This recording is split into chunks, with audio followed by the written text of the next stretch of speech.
Om Namo Bhagavate Vasudevaya.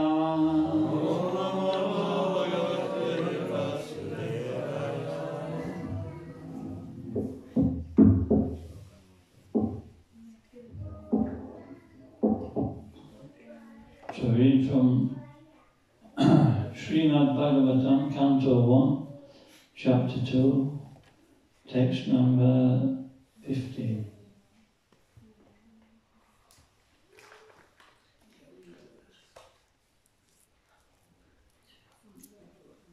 This chapter's called Divinity and Divine Service.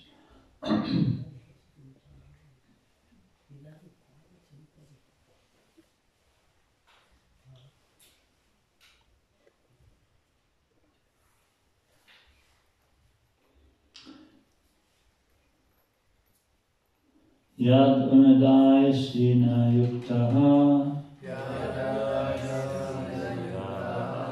Yad anudaya sina yuktaha Karma granti nibandhanam Karma granti nibandhanam Chindanti kovidastasya Chindanti kovidastasya Kona kuryat kataratim Kona kuryat kataratim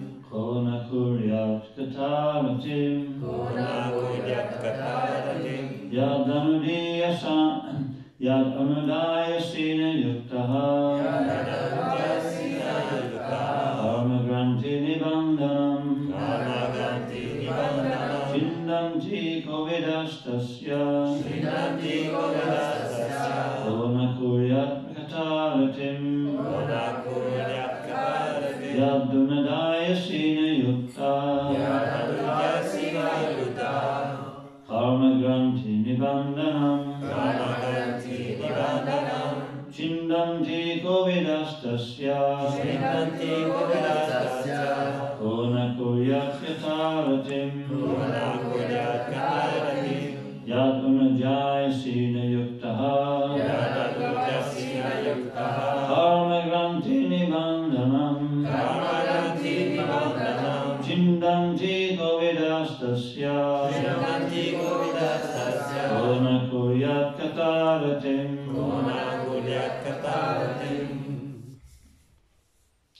Yadanudhyasena yukta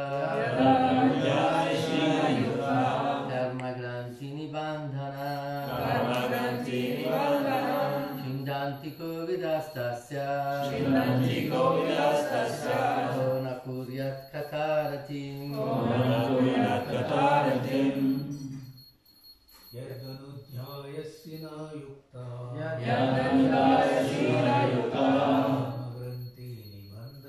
Karma granti nibandhanam Chindanti kovidastasya Kona kuryat kataratim Yadanudhyasena yukta Karma granti nibandhanam Chindanti kovidastasya Kona kuryat kataratim Messages.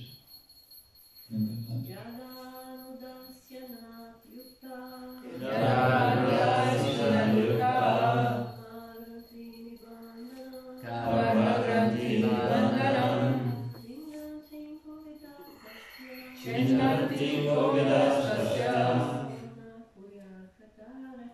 Kona kuryat kataratim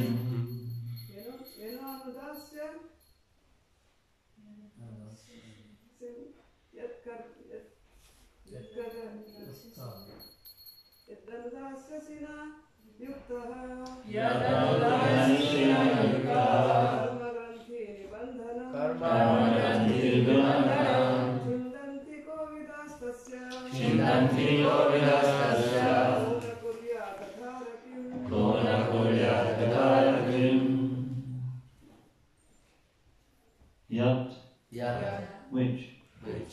Anudya, remembrance.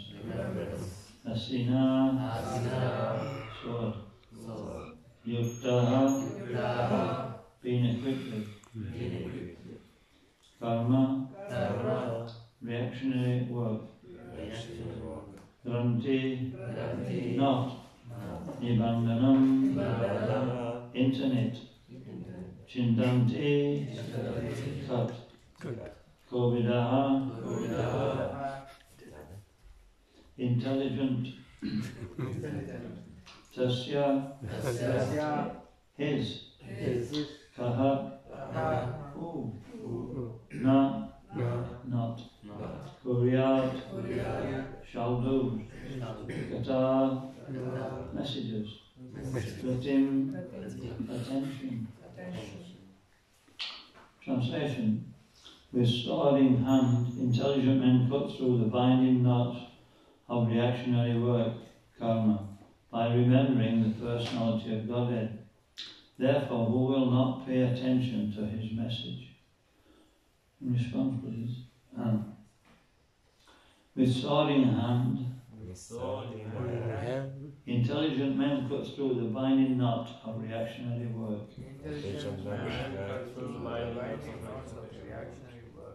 Karma. By remembering the personality of Godhead.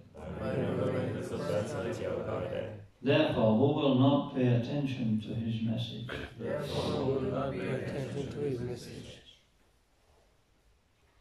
Purport. The contact of the spirit spark with material elements creates a knot which must be cut if one wants to be liberated from the actions and reactions of fruitive work. Liberation means freedom from the cycle of reactionary work. This liberation automatically follows for one who constantly remembers the transcendental pastimes of the personality of Godhead. This is because all the activities of the Supreme Lord, his Leela, are transcendental to the modes of the material energy. They are all attractive spiritual activities, and therefore constant association with the spiritual activities of the Supreme Lord gradually spiritualizes the conditioned soul and ultimately severs the knot of material bondage. Liberation from material bondage is therefore a byproduct of devotional service. Attainment of spiritual knowledge is not sufficient to ensure liberation. Such knowledge must be overcoated with devotional service, so that ultimately the devotional service alone predominates. Then liberation is made possible. Even the reactionary work of the fruitive workers can lead one to liberation when it is overcoated with devotional service. Karma overcoated with devotional service is called karma yoga. Similarly, empirical knowledge overcoated with devotional service is called jnana yoga. But pure bhakti yoga is independent of such karma and jnana because it alone can not only endow one with liberation from conditional life, but also award one the transcendental loving service of the Lord. Therefore, any sensible man who is above the average man with a poor fund of knowledge must constantly remember the personality of God by hearing about him, by glorifying him, by remembering him, and by worshipping him, always, without cessation. That is the perfect way of devotional service. The Goswamis of Vrindavan, who were authorized by Sri Chaitanya Mahaprabhu to preach the Bhakti code, rigidly followed this rule and made immense literatures of transcendental science for our benefit. They have chalked out ways for all classes of men in terms of the different castes and orders of life, in pursuance of the teachings of Srimad Bhagavatam, and similarly other authoritative scriptures. Om Gyanti Mirandasya Gyananjana Shalakaya Chakshuranmaditam dena tasmai Shri Gurave Namaha. Namo Vishnu Padaya Krishna Prasaya Bhutale Srimate Bhaktivedanta Swami Iti Namine. Namaste Saraswati Deve Gauravani Pracharine Nirvishekshara Sunyavadi Paskacharya Shatarine. By Shri Krishna Chaitanya Prabhu Nityananda Shri Advaita Gadadhar Shri Vasudeva Gaura Bhaktivinoda. Hare Krishna Krishna Krishna Hare Hare, Hare Rama Rama Rama Hare Hare.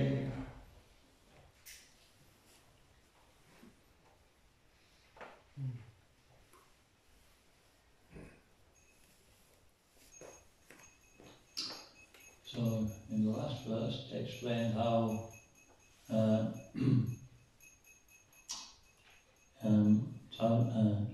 what was it, Tasmat? Ikena Manasan, Bhagavan Sakatavati, Shrotavya by hearing, Kirtavya by glorifying, speaking, and by Jaya by meditation. Because when we speak and we hear, it becomes, a meditation. It becomes part of the thinking process of the mind. We are what we hear, in other words. And so this verse is Anudaya, Ja. It means meditation. So it's following on from the last verse. That the result of hearing and chanting brings meditation, and then that meditation is being expressed or spoken of in this particular verse. Anudya means remembrance. I don't know about this one. Because this is it's talking about the knot of material existence. If you get a knot and you really pull it tight, just one knot, it's really difficult, isn't it, to untie. But you get a labyrinth of knots, one after another after another after another. And what you're going to do, it's impossible. It's just like so the only way you can do it is actually cut it. So we cannot trace out in other words, we cannot trace out the beginning of our material existence. This is what it means. We become so implicated.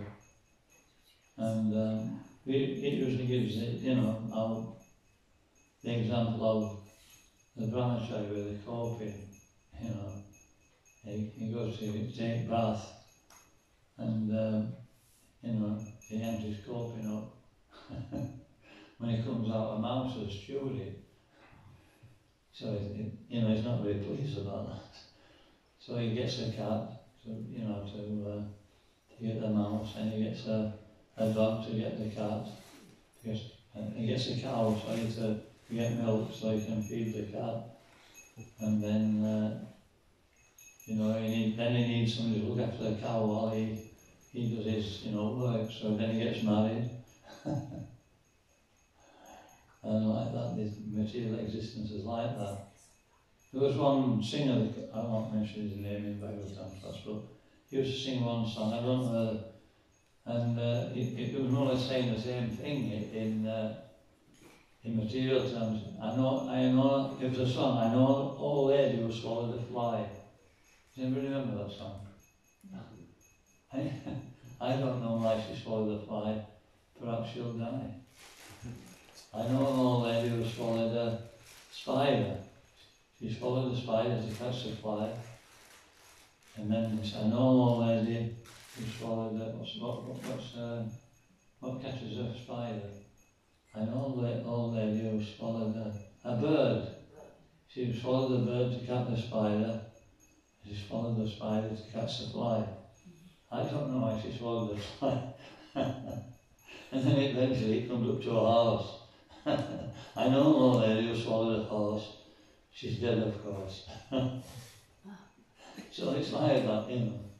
You get one thing out of place and it just multiplies. So this is it, a labyrinth not of material existence. And so what to do?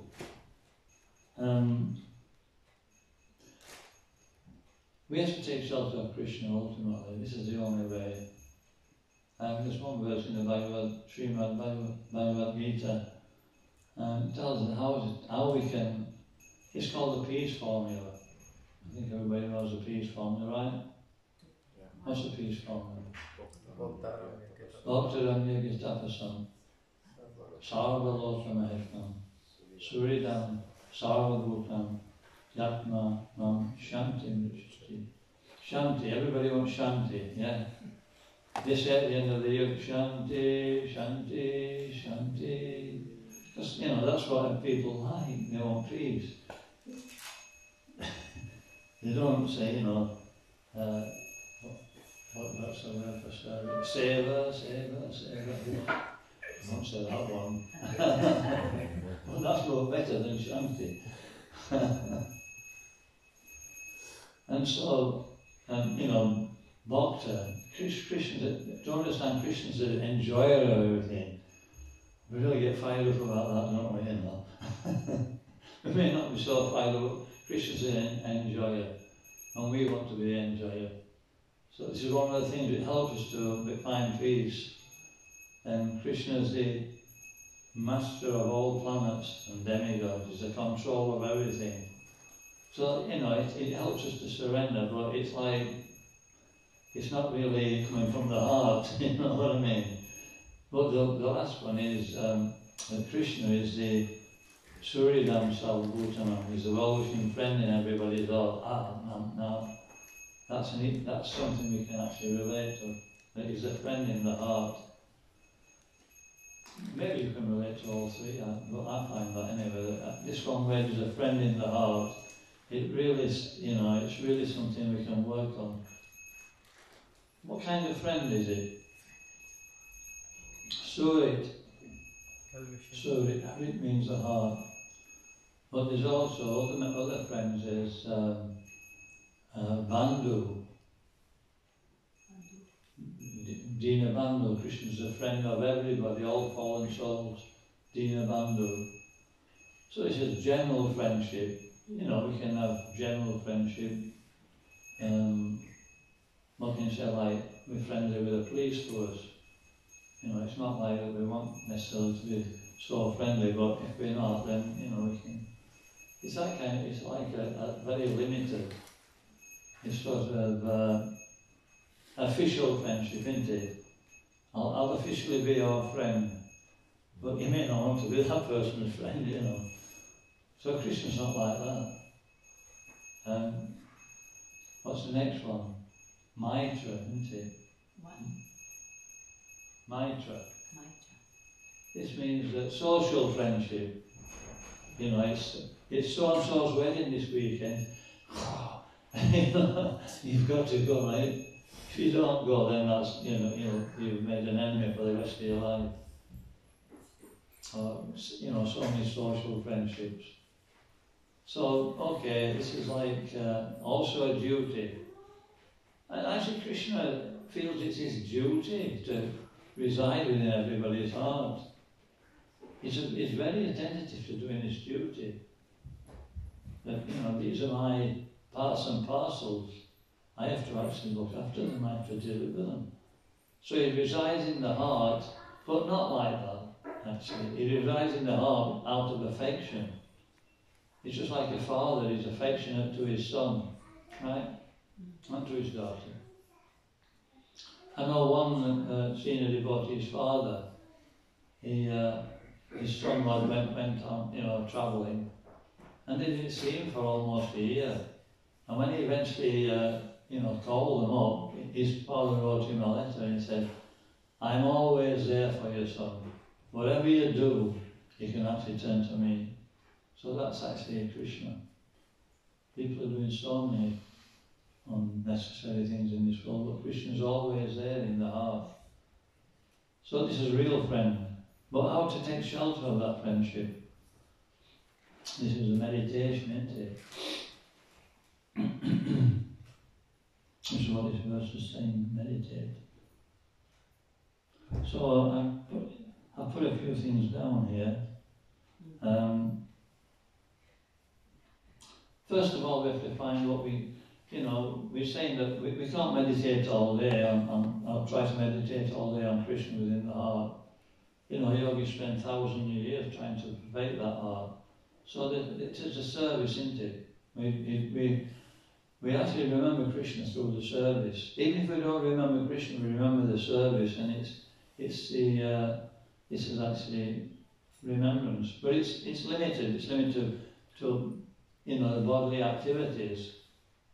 And we quoted the verse the other day. It has to be with body, mind, and words. And so in Madhuri Kadambini, there's two thoughts on this. The thoughts on how to become absorbed in Krishna, how we are advancing Krishna consciousness. And one set of sadhus, they say, we perform actions with the body, and then the mind follows eventually. Right? Is that a reasonable statement? Yeah, you start doing things and then you get absorbed in it, right? What if you're doing something which is not your propensity? Well, you should be careful to do things which are suitable for you. In Bhagavad Gita, it says, don't try and perform somebody else's work because it's dangerous. So then there's another set of sadhus who say, no, you follow your propensity. Some people work with the hands. Our the vice president, I think he works with his hands, he's doing all the practical work. And but some people, it's very difficult for them to even tie the shoelaces, They're so impractical. Some people work with the mind and intelligence, they're real boffins, aren't they? But when it comes to try and do something practical, they just can't do it. It's not that they're actually, trying to avoid it. I've come across that in the ashram sometimes. You think, they'll get used to it after a while. Well, they don't. I've got to engage in something else. And then, what else is it? So it says, whatever your propensity is, you get them to do that, and then the other things will follow, they'll become absorbed.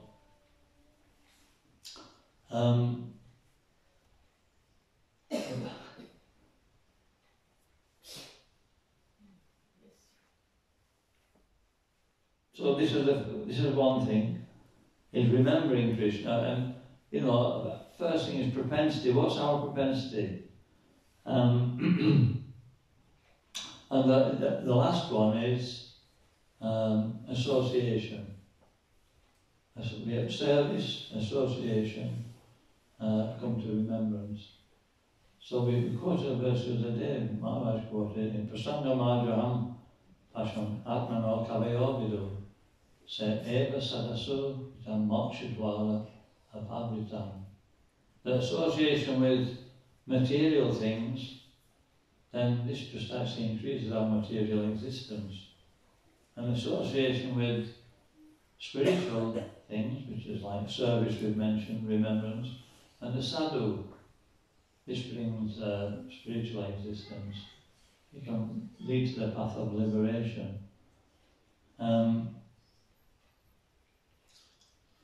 But, let's talk about asadu. If we associate with the asadu, right?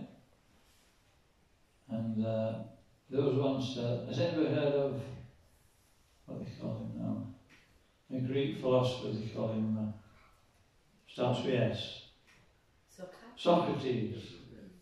You've all heard of Socrates, right? I mean, he was quite an intelligent person. He was actually a Gyani, do you know that? He was what? A Gyani. A Gyani was fixed in personal understanding. And but his friends, they weren't so serious, And he talk a lot of nonsense. And so one day he saw them come in. And he could see by the look on their faces they'd got something to tell him, something which he didn't need to know. But they were eager, so they came and he said, "Stop."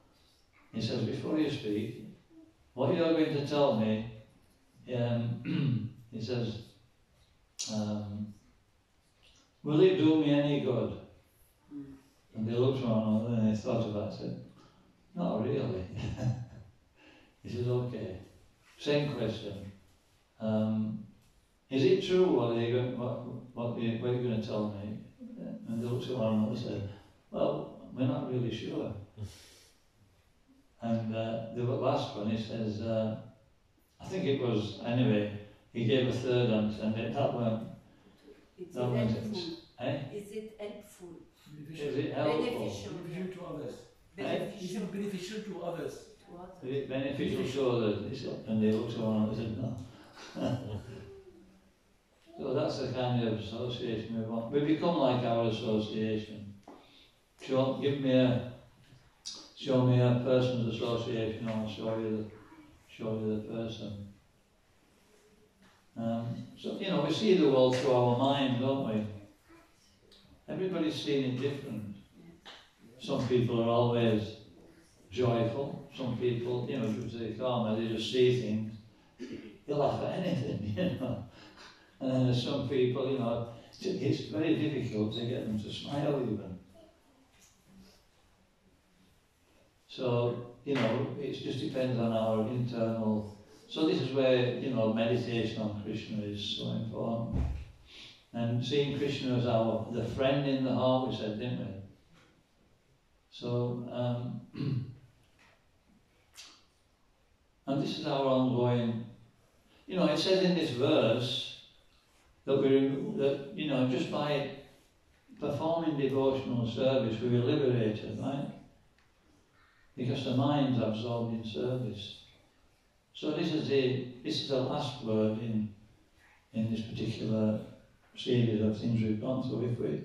If we're actually absorbed in the service, then this is what liberates us. We're not in the material world. When we carry on performing service in that frame of mind, it means that, we forget about the body. If we're not absorbed in service, we remember this body and how to satisfy the body. If we're engaged in service, we remember who we're performing the service for. And then we actually become, if we leave this world in that consciousness, then we're actually freed from material entanglement. So this is the sum and substance of this verse, is that, with sword in hand, intelligent men come through this karma, the reactionary work of fugitive activities, by remembering the personality of God. But our real work, as I said earlier, is to, remember who we're actually performing the service for. This is a difficulty. That, service can be just external. It can be just mechanical. But when we actually put Krishna into the equation, and remember Krishna's qualities, 529, associate with sadhus, then we get the full ability to remember Krishna. He says, Sadhu Sangha, Sarva Shasvikai, Lava Matra Sadhu Sangha, Sarva Siddhi Hai. I know one, I was in the Manchester temple and the temple president's wife actually. She got a degree in philosophy. I think she even had a master's. So you can tell, the way mind works, right? It analysed everything. And when she read this verse, she couldn't believe it. How can a moment's association? What's a moment? It's what, 11th or an 8th of a second? Lava Matra, 11th of a second. What can you gain on 11th of a second? It's like blinking of an eyelid, isn't it? Does that make sense? The 11th of a second's association. Can anybody explain it? And she couldn't understand either. And all the sadhus who were coming to the I always talk devotees, but when she got an association, she was asking them this question. And they gave her elaborate answers. And is that all right? No, she wasn't satisfied. And then one day I was taking prasadam actually, and I was listening to Prabhupada, and somebody asked Prabhupada the same question, I went, I want to hear this, And Prabhupada said, it's like this. He says, there's wet grass and there's dry grass. He said, if you try to set fire to wet grass, you'll be lucky to set fire, you probably won't. And if you do, it'll take a long time. He said, but if you try to set fire to dry grass, what happens? He says, so it's all dependent on the potency of the preacher, and more than that is the receptivity of the person. If a person's receptive, as soon as he hears something, it's there. So Prabhupada, this is why we need sadhu. If anybody else had said that, we'd have said they were, we wouldn't have accepted it. And she wasn't accepting it. But because Prabhupada said it, it didn't actually refer to 11th of a saint or anything. So this is where, to understand Shastra properly, we need the association with a devotee who can practically explain things. Anyway, this is a few thoughts. And then it talks about liberation in the next section. So,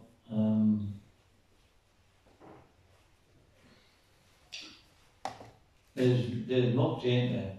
And there's vimukti. Is there a difference? This question was asked in the Damodar Leela. Sri Maharaj wrote the Damodar pastime, and he quoted from the Acharyas as well, and he was given poetic license, like Krishnadas Kaviraj had poetic license, and many books are written. Poetic license means they can flower the thing up without changing the meaning. And he was saying that through a conversation about this pastime, the demigods were looking on, and they were trying to work out what real liberation were. And eventually one of the demigods said, well, liberation means freedom from material existence. He says, but vimukti, what's the difference? Vimukti means it is what it is. That's all he said. Actually, vimukti means devotional service. Yanye rivindaksha vimukta tvayasta buddha avisudapuraya aruri krishtena pradantyada Nandri Yasmat Angraya. Lord Brahmas asked the Supreme Personality of Godhead, Vishnu. What about people who don't engage in devotional service? He's talking about impersonalists who consider themselves liberated. He says it's vimukta, he says it's vimukta manina. It's liberation in the mind. That's all. He said real liberation has to have activity. We have to engage the senses. So what do you think of this impersonal liberation then? Is it, can they be liberated? Can a person be, free from the material energy? It's temporary. Yeah. It can. As soon as they don't focus, they have to perform some activity.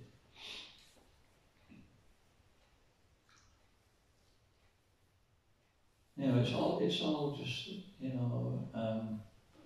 mental gymnastics to understand that they're not part of this material world, that they're separate from it, and that meditation keeps them aloof for some time. But it's extremely difficult, isn't it? And then as soon as they can't meditate like that, then they have to perform some activity. They come back to the bodily platform, they remember the body, then they've got to satisfy the mind, they've got to satisfy the body. They've got to satisfy the intellect. So, we can just say a little bit about Haridas Thakur now. Haridas Thakur, is it disappearance day? Yes. Disappearance day. So, he's our Namacharya Haridas Thakur. And Lord Chaitanya used him as a preaching tool. That no matter what our background is, if we chant the holy name, then we can be delivered. And he was an example of that. He was actually born by Krishna's arrangement in a Muslim family. Actually, he was an expansion of Lord Brahma. Lord Brahma, he became. He actually took birth because he wanted to engage in Krishna's pastimes. We all have a duty to do, don't we? And sometimes we think, what's this going to do with Krishna consciousness? Like once, one of Prabhupada's devotees in Vrindavan, they called him Gunanava. Gunanava. He's from Wales, he was an English, a Welsh devotee. And he was actually the temple president at that time in Vrindavan. And they were building the temple. And but Prabhupada said, you just, make sure, count all the bags of cement that these, these building wallers, bring, and mark it down. And so, we're doing that all day and into the next day as well. They're bringing so much cement. And then he went to Prabhupada and said, Prabhupada, I feel I'm losing my Krishna consciousness. Just counting all these bags of cement. He said, no, this is real Krishna consciousness. He knew that they'd be cheated otherwise, he wouldn't get the proper amount. And so Lord Brahma was actually also feeling like that why can't I, engage in the Lord's pastime? So he was given an opportunity, he took birth in material world as Haridas Thakur.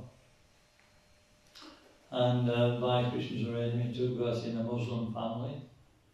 And therefore, he was actually more or less disqualified from engaging in, what we call Hindu society. Or really means what we're talking about is Vaishnava society. They were so strict. But Lord Chaitanya wanted to use him as an indication that we shouldn't go on externals to, judge a person's advancement. And Haridas Thakur, he was chanting 300,000 names of the Lord every day. And so he got the title Namacharya. And he said to Haridas Thakur, some people, they act nicely, right? They've got good achar. But they don't act, some people behave nicely, what is it? But they don't. One has good character, but they cannot preach. That's they. So some people they know Shastra, is it? But they don't know how to apply it. They don't act very nicely. So some people are very learned, right?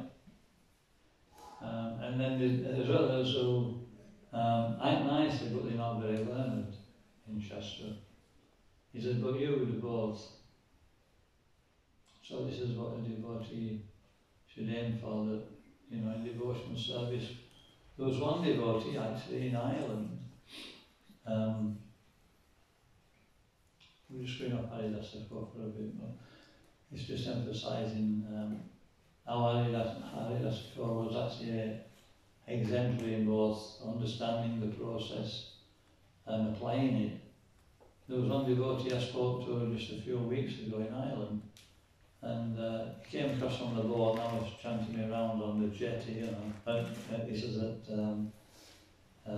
Innisrath, there's an island there in the middle of a loch, and we were starting talking, and he joined in the 80s like me, so we got some common things to talk about. He says, when I joined, I like Prasadam, I like the association of devotees, and I like the service he gave me.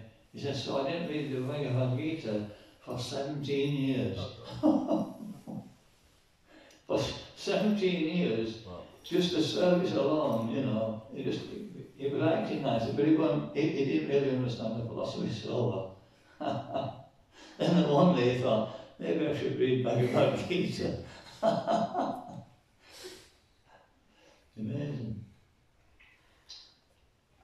Yes, so Haridasa he did both. And Lord Chaitanya says, you're the spiritual master of all the three worlds. And when Advaita he was, wondering top of the earth, when they'd offered Prashadam to the Lord, they called it Mahapatra or something, is it? He said, who should it be offered to? And he offered it to Haridasa. And he wasn't even actually in a Brahmin family. So, Achar is important in that case, that it's what we do, how we practice devotional service that really matters. Right? Anyway. Haridasa was, you've had the pastime before about the Maya Devi personified when he was dancing in Brahma.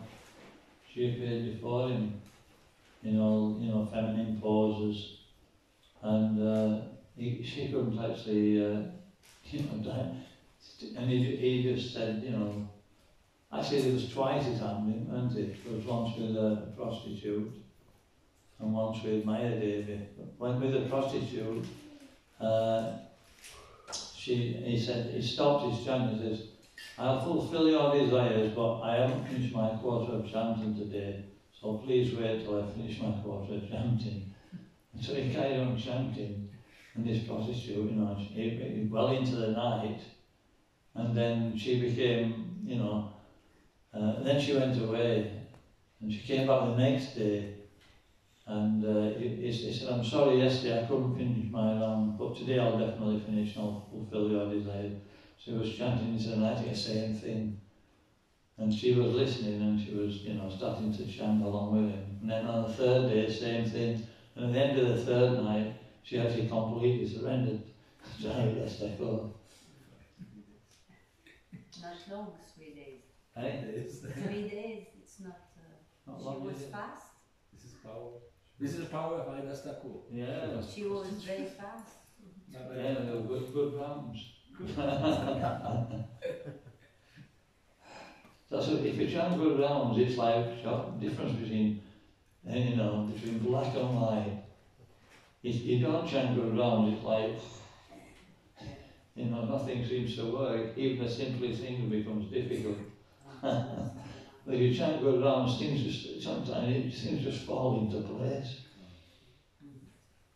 One who remembers Lord Chaitanya, easy things, difficult things become easy. One who forgets Lord Chaitanya, easy things become difficult.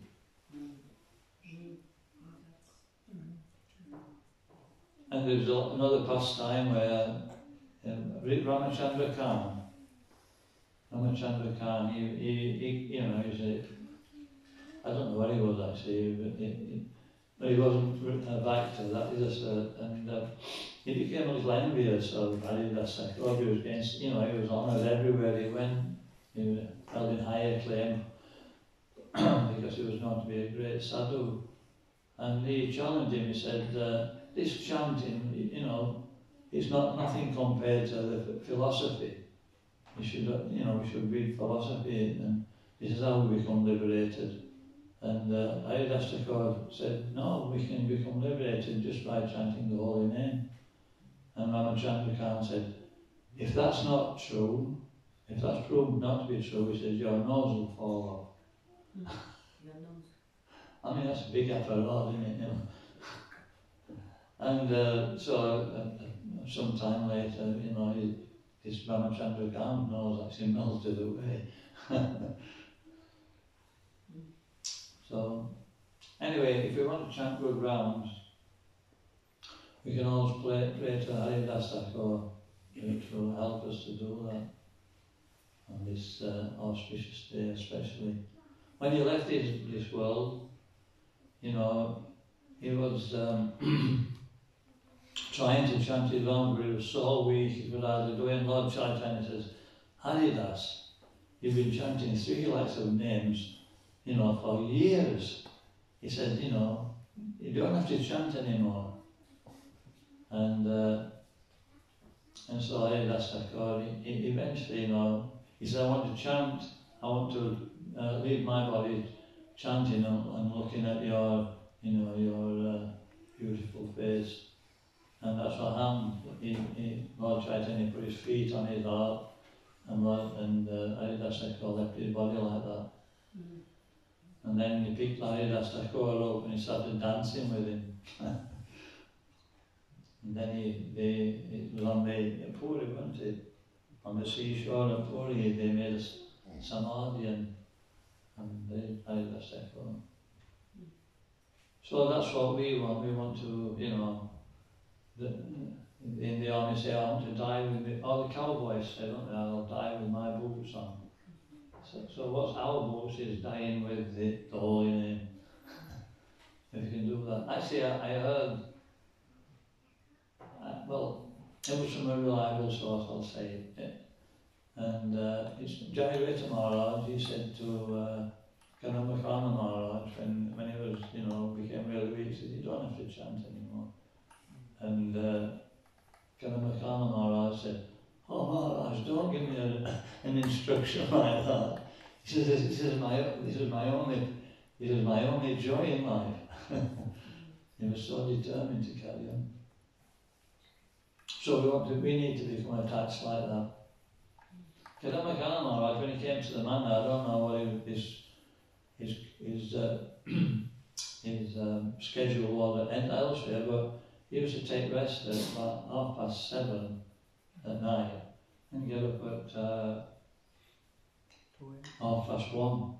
He used to get up at 1:30, chant 20 rounds, and then go to Mangalati. Wow. And then he told me once, he says, yeah, I'm chanting, he says, 20 rounds, he says, and more. He was telling me, you should chant more as well.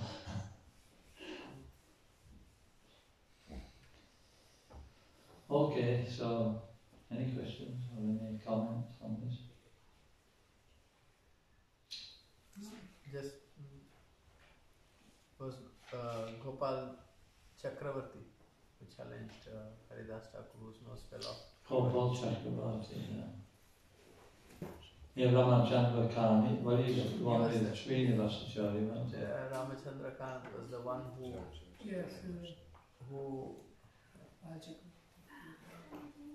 Ramachandra Khan was the one who challenged, saying that, you know, the whole pastime happens. Nityananda comes. He was a tax collector, Majumdar. He did not let Nityananda stay in his house. He kind of ignored Nityananda Prabhu. So Nityananda leaves, getting upset. I think even Nityananda gave mercy to Jagai Madai, but Ramachandra Khan was the one who sent this prostitute to Haridas Thakur. So Nityananda withdraws his mercy when he didn't let him stay. So there was a cow butchered in his house. After that, the whole village becomes barren. There was like no grains, no water. He gets arrested because he cheated the government for the tax. It's like a pretty heavy pastime, you know. The whole village goes barren. It's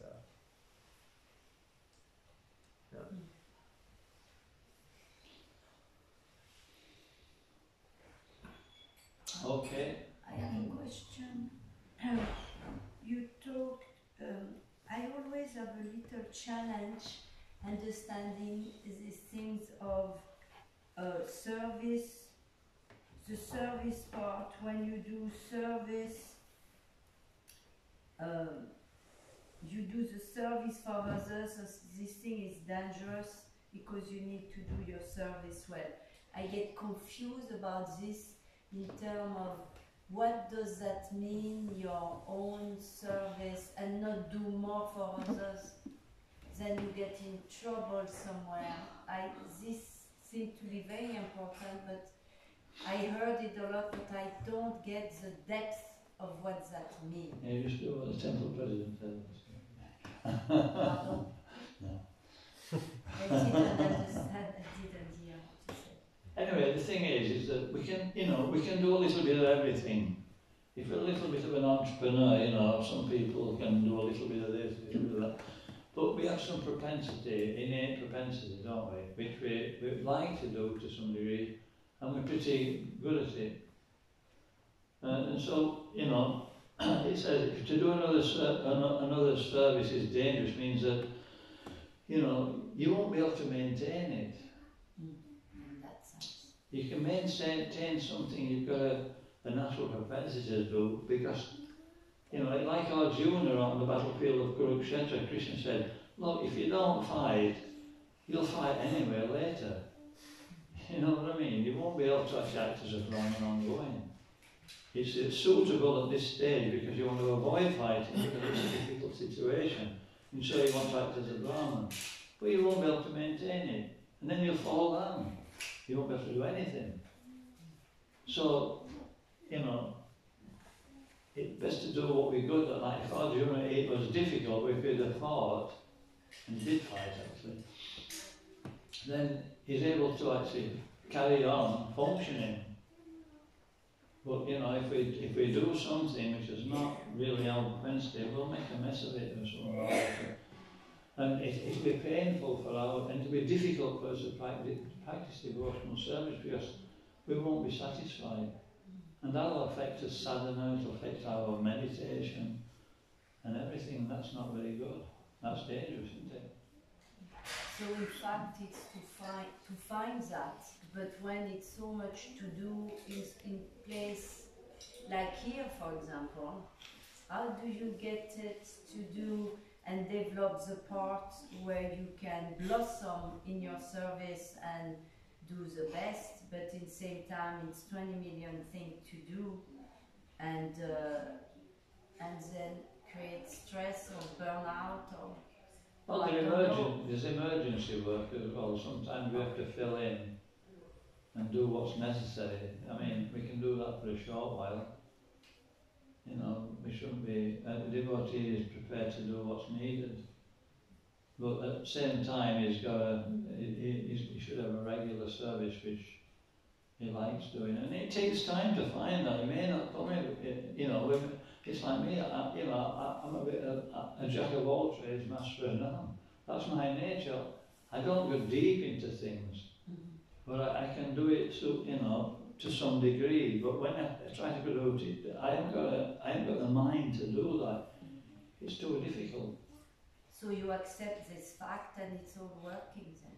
What? You accept the fact, as you said, you're a jack of all trade, and then it's okay because it's this, and then you're in peace with it. Yeah, but there's things which I can do ongoing, which I like to do as well.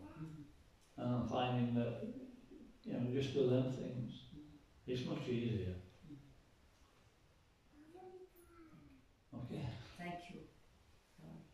You had a question? No. Ganta Srimad Bhagavatam Ki Jai. Prabhupada Ki Jai. HH Dayananada Maharaja ki Jai.